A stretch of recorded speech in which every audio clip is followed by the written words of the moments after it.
বন্ধুগণ, national convention of labour manifesto এই উপলক্ষে এই অসাধারণ গুরুত্বপূর্ণ আয়োজনের উদ্যোক্তাবৃন্দ যারা অনেক চেষ্টা করে এই আয়োজন করেছেন, সম্মানিত জাতীয় নেতৃবৃন্দ, আমাদের শ্রমিক সংগঠন সমূহের নেতৃবৃন্দ, আমাদের আন্তর্জাতিক বন্ধুরা যারা শ্রমের সাথে যারা যুক্ত আমাদের এখানকার কাজের সাথে, গণমাধ্যমের বন্ধুগণ, আপনাদেরকে শুভেচ্ছা জানাই এবং সালাম জানাই। আমি ইতিমধ্যে বলা হয়েছে আমার একটা পূর্ব নির্ধারিত কর্মসূচি থাকার জন্য আমি একটু আগে বলবার সুযোগ নিয়েছি, সেজন্য আমি ক্ষমা প্রার্থী। প্রথম হচ্ছে যে যদি চুম্বকে কয়েকটা কথা বলি, এই নির্বাচনের আগে রাজনৈতিক দলগুলোর সাথে আলোচনা, এটা একটা ধারাবাহিকতা। নানা স্টেক হোল্ডাররা কথা বলেন, আলোচনা করেন। লক্ষ্যটা হচ্ছে রাজনৈতিক দলগুলোর ম্যানিফেস্টোতে যাতে আমাদের সমাজের নানা অংশের তাদের যে দাবি, তাদের যে আকুতি, তাদের যে আকাঙ্ক্ষা, তার একটা প্রতিফলন যাতে থাকে। এটা আমি এখানে বসে ভাবছিলাম, এটা অনেকটা জাতীয় বাজেট আলোচনা করার মতন। বাজেটের আগে খুব হইচই, খুবই আলোচনা। জুন মাসের শুরুতে যখন বাজেট দেওয়া হয়, মাস ধরে কিছু আলোচনা। জুন মাসের শেষ দিকে যখন বাজেট গৃহীত হয়, তারপরে এটা হাইবারনেশনে এটা যায়, শীত নিদ্রায় তখন এটা যায়। এরপরে বাজেটের কি হলো, কোন খাতের বাজেট কোথায় গেল, কি দাঁড়ালো, বাস্তবায়নের কোথায় কি, যারা দেন তারাও জবাবদিহি করেন না, আর যাদের জন্য বাজেট গুরুত্বপূর্ণ স্টেক হোল্ডার, তাদের আলোচনার মধ্যে এটা থাকে না। যে পর্যালোচনার বিষয় নিয়ে অনেকটা এরকম রাজনৈতিক দলগুলোর ইশতেহারে এটাও কিছুটা এরকম যে তারা থাকেন বাজেটে, তাদের ইশতেহারে থাকবেন। বিপ্লবী ওয়ার্কার্স পার্টি সহ আমি নিশ্চয়ই মনে করি গুরুত্বপূর্ণ সকল রাজনৈতিক দল তারা তাদের সুচিন্তিত অনেক প্রস্তাবনা এখানে থাকবে, আর সেটা নিয়ে কোনো প্রশ্ন নেই, তারা থাকবে। প্রশ্ন হচ্ছে যে শ্রমিক, শ্রমজীবী মানুষ এখন এটা একটা প্রান্তিক বিষয় পর্যবেসিত হয়েছে। গোটা রাষ্ট্র রাজনীতিতে আজ থেকে ২-২.৫ দশক আগেও শ্রমিক, শ্রমজীবী মানুষ এবং তার দাবি, তার লড়াইয়ের যে তার এজেন্ডাগুলো রাজনৈতিক দলগুলোকে যে গুরুত্ব দিয়ে বিবেচনা করতে হতো, গত ১.৫-২ দশকে সেই গুরুত্ব দিয়ে বিবেচনা করা হয় না। এটা নিয়ে নিশ্চয়ই কেউ অস্বীকার করবার কোনো জায়গাটা নেই। কারণটা কি? কারণটা হচ্ছে ভোটের অধিকার যখন থাকে না, গণতান্ত্রিক অধিকার যখন থাকে না, প্রধানমন্ত্রীর এক ভোট, আমার একজন শ্রমিক ভাইয়ের এক ভোট, তো এই ভোটের যে মর্যাদা যখন এটা থাকে না, শ্রমিকের রাজনীতিতে তার যে গুরুত্বটা, সেই গুরুত্বটা কার্যত থাকে না আর কি।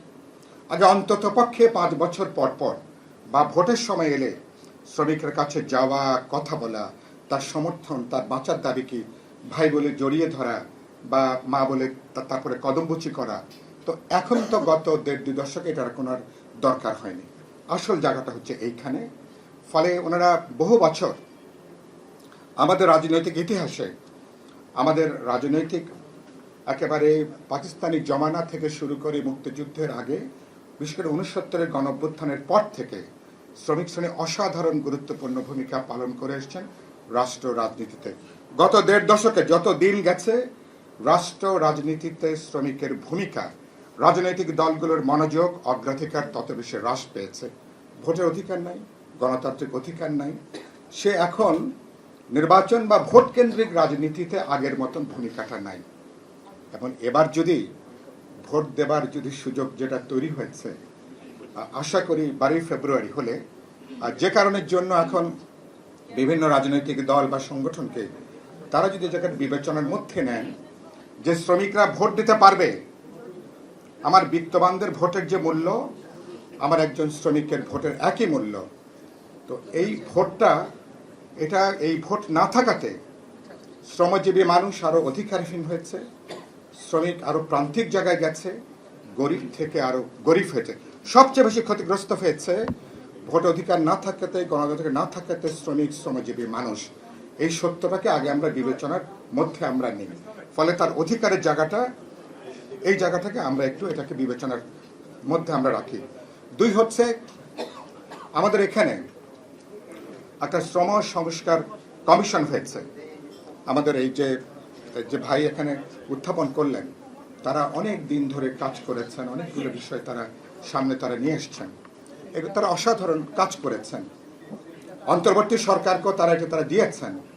কিন্তু আমরা জাতীয় ঐক্যমত্য কমিশনে যে 5টা বিষয় নিয়ে আলোচনা করেছি, সেখানে শ্রমখাত অগ্রাধিকারের বিবেচনার মধ্যে সেখানে আসেনি।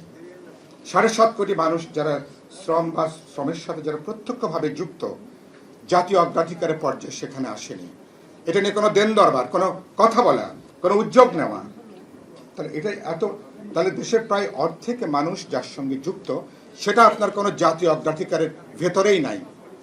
তো অন্তর্বর্তী সরকারের অভ্যুত্থানের মধ্য দিয়ে যে সরকারকে আমরা দায়িত্ব দিলাম, ক্ষমতা বসালাম, এরকম আরো অনেকগুলো গুরুত্বপূর্ণ, নারী থেকে শুরু করে নারী কমিশন, অনেকগুলো কমিশন, এগুলো বাস্তবে তেমন কোনো আলোর মুখ দেখেনি। বরং একই রকম গত 1.5 বছর একই জিনিস, শ্রমিক নানা অংশীজন কথা বলেছেন, আলোচনা করেছেন, আর তাদের দাবি দেওয়া কিছু কিছু পূরণ হয়েছে। সবচেয়ে বেশি নির্যাতিত, নিপীড়িত হয়েছেন শ্রমিক, শ্রমজীবী মানুষ।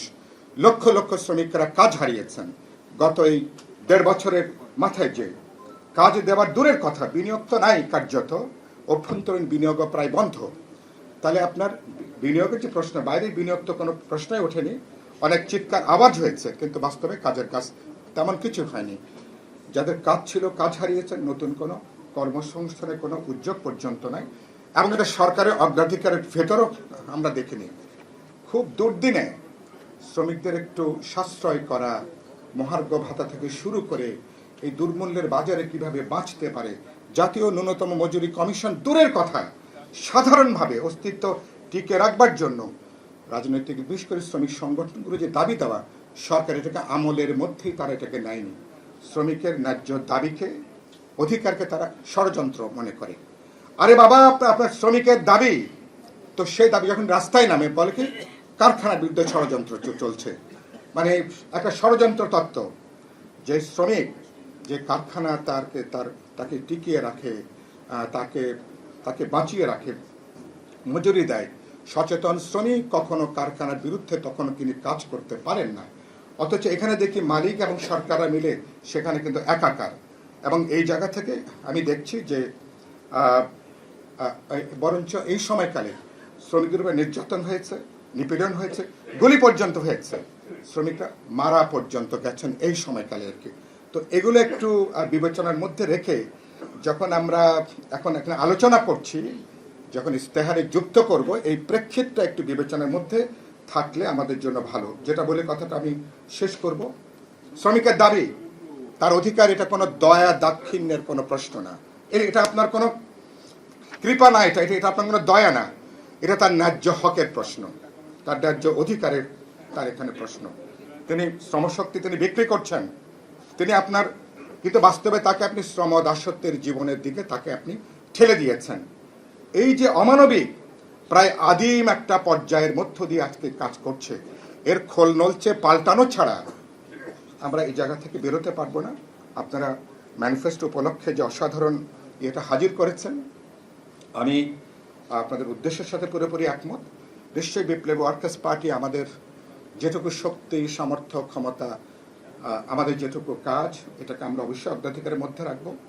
যদি কোনো এক্সেস আমাদের জন্য তৈরি হয়, নিশ্চয়ই সে ব্যাপারে আমরা আন্তরিকভাবে আমরা সে ব্যাপারে কাজ করার জন্য আমরা মতাদর্শিকভাবে কমিটেড। রাজনৈতিক দিক থেকে আমরা, আমাদের কমিটমেন্ট রয়েছে, কিন্তু বাস্তবে আমরা সে ব্যাপারে আমরা উদ্যোগ নেব। শেষ কথা আমি যেটা বলতে চাই, যে ইস্তেহারে থাকবে রাজনৈতিক দলগুলোকে এরকম একটা জবাবদিহিতার মধ্যে আবার আপনারা আনতে পারবেন কিনা।